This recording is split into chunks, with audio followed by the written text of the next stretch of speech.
that we already have in our home. So this right here is a pickle jar. I use a lot of pickle jars. So you're going to need you a glass jar. Another thing about the fire cider is if you look it up online, you'll see that there's a lot of different recipes that people have for it. So, I mean, basically, seriously, you can put whatever you want to put in it. The main thing is going to be using apple cider vinegar, garlic, turmeric, hot peppers, things like that. Hence is, you know, why it's called fire cider. So, like I said, I'm going to show you one of the ways that I make it. You can use whatever you want to use to put in there, but this is how I do it. So, I'm going to start off with putting some oranges in here. I'm going to drop all of those in there.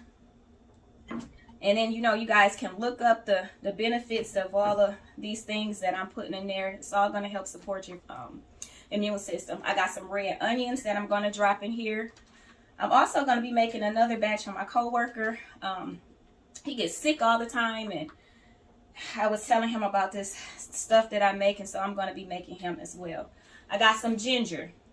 I'm going to put the ginger in here. Y'all, I do not peel the skin off of them. What I do is just make sure that I rinse it really good. And if you guys can afford to get organic, buy the organic. But if not, that's fine too. Just make sure that you wash it really good. So I got the ginger in there. I got some lime that I'm going to drop in here.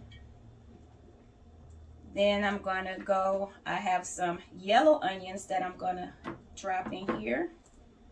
Put all of those in there, all of that goodness. I have some lemons.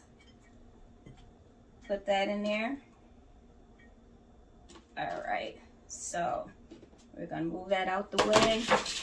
I also have some cranberries, y'all. So I'm going to put these cranberries in here. I have some garlic. My garlic, again, y'all, I don't peel it. All I do is wash it off, make sure that it's clean. And then I'll just, you know, bust it open with the knife so that some of those, it's easy for the apple cider vinegar to get in there to do its things. I have some peppers out of my yard, some hot peppers, some jalapeno peppers. I'm going to put those in there. When I put the peppers in there, y'all, I do try to make sure that I get most of the seeds out of there because, you know, it's really going to put some fire to it. Also, I add cinnamon sticks in here. If you can get I think they're called Ceylon, C-E-Y-L-O-N, cinnamon sticks. Put those in there. Those are really good ones. But if you don't have them, then that's fine. Yeah, usually I put 2 of everything in here in a gallon jug.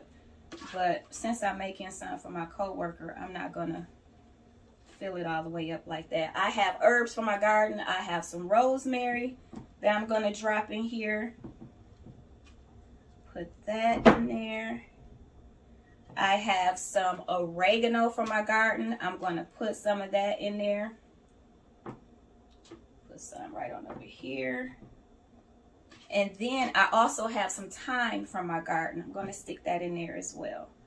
So I really do love making this stuff for my family and I. It really helps out with your immune system when you get sick. I'm also going to have some horseradish that I'm going to put in there. And I'm just going to put like a teaspoon of that in there. Maybe a little touch more. Put some of that in there. Have some turmeric. I wish I had the actual turmeric root, but I don't. So I'm just going to pop some of this turmeric powder in there. Cloves are so good for y'all. Like I said, y'all go do your research on this stuff and you'll see all the added benefits and stuff in here.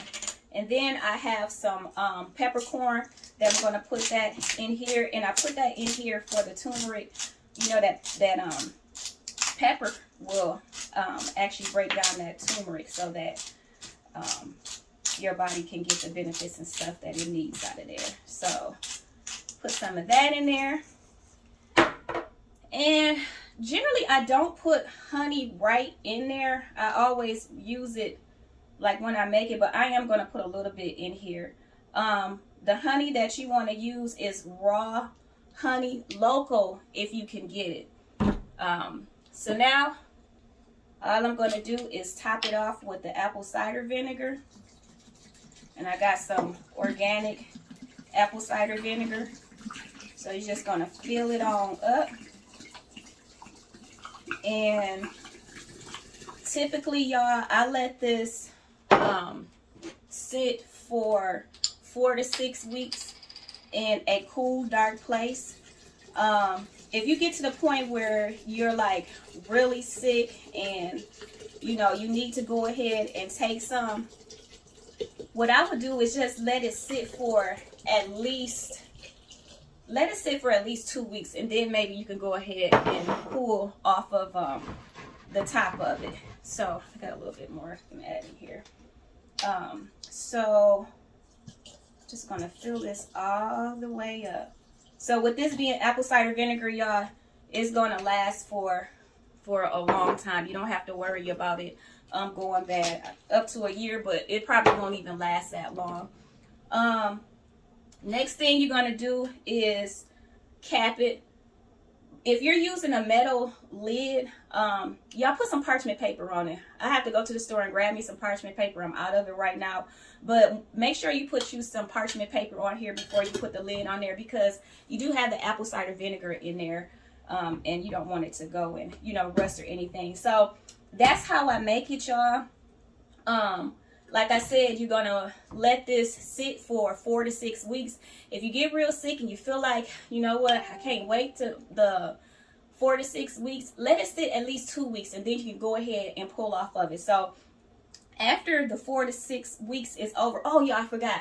So once a day for, I don't know, like the first few days, y'all want to take it and just give it a shake up and down, especially when you're adding all of the turmeric and the horseradish and stuff in there. You want to give it a good shake. But after the 6 weeks, you can go ahead and strain it off. Now I'm gonna tell y'all what I do with the scraps and stuff. Don't throw them away, y'all. What you can do is you can freeze them so that when you make tea, you can put it in your tea. If you have chickens like I do, you can feed it to your chickens. There's a lot. You can dehydrate them and save them for later to put in tea. So that's what I like to do with the fire cider. I like to make tea, especially for the kids, and then I'll put like a tablespoon of it in there for them. So let's get to how do you use it. So you can take 1 teaspoon or tablespoon a day as a preventative measure. So if you get sick, you can go ahead and then kick it up to like 2 to 3 tablespoons a day. So y'all, that's how I make my fire cider. I'm looking over here at my notes, just trying to make sure that I didn't forget anything. I know that if I did, y'all will go ahead and you will ask me in the comments. Oh, I did forget something. Make sure y'all label it. Make sure you label it. So I already put the thing on here. I just got to put what it is that I made, the date and stuff on here, because you want to know what you have. So that's all I got for you guys. I hope that this helps you guys. And